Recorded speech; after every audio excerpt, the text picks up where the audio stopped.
Thank you, Mayor. We've got 3 people on the public agenda. Page 2, we've got 2 items of unfinished council business. The first one is the creation of the Sustainability Integration Board.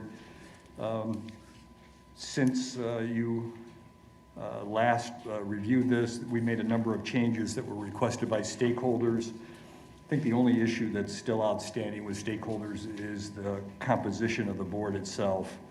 And we've put rationale, again, in the report on why we think it's important to maintain the integrity of the integration concept, which has policy and implementers, policymakers and implementers in the same room as part of the board.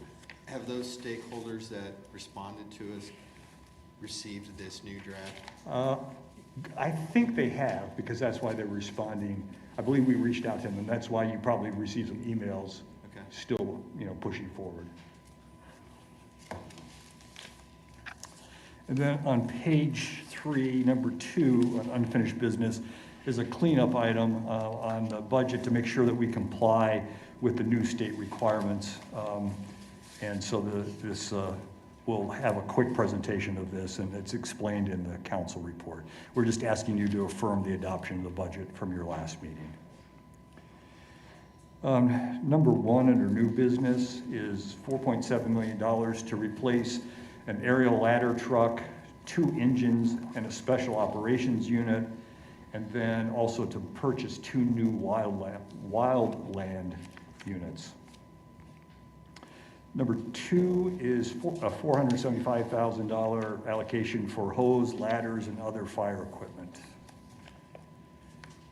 Number 3 is $2.9 million, and this is in ARPA funding to install a new alert system in our firehouses or stations, and then also to create a department operations center to control incident communications.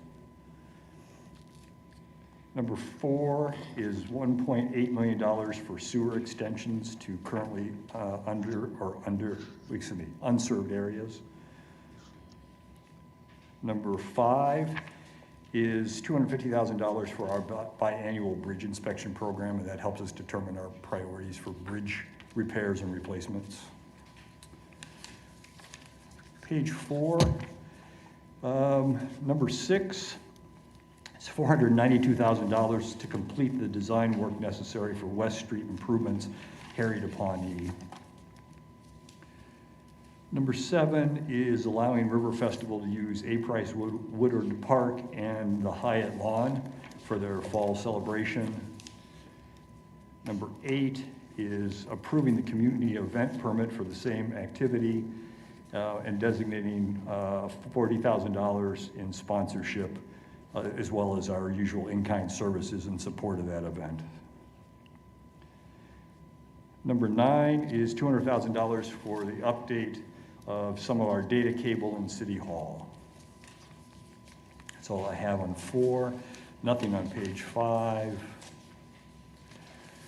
On page 6, number 3A is allowing the Rural Water District, number 5, to serve a resident that is currently in the Andover service area. That's just a technicality, but the council has to approve that. Number 4 is a change order for our NIC remediation program. It's $100,000 related to the installation of pipe under a railroad right-of-way. Some complications that came up in that. Number 5 is the sale of city-owned land in District 6. It's a parcel. We'd sell it for approximately $35,000. Property owner adjacent to this land is the person that would buy it, and they plan on maintaining it as yard space or green space.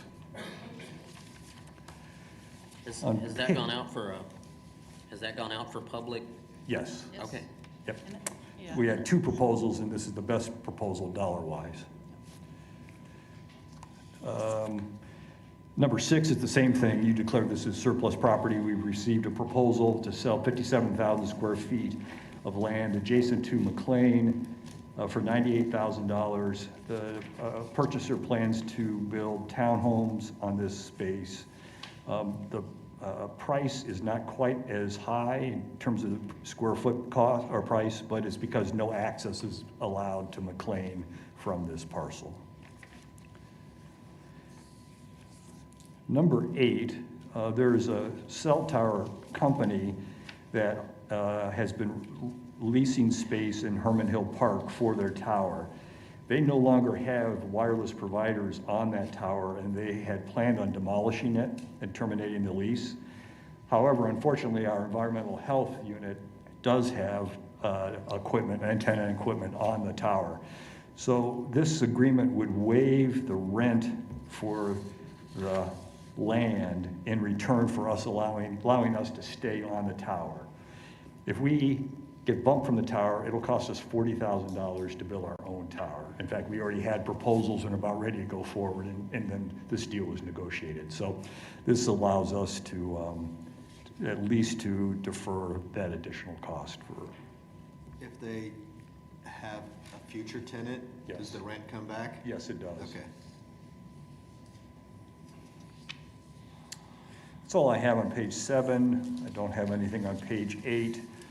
Page 9, just the 17, number 17.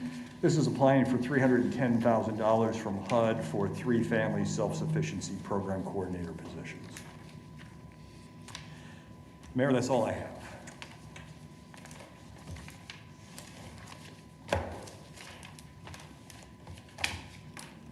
All right, is there any questions?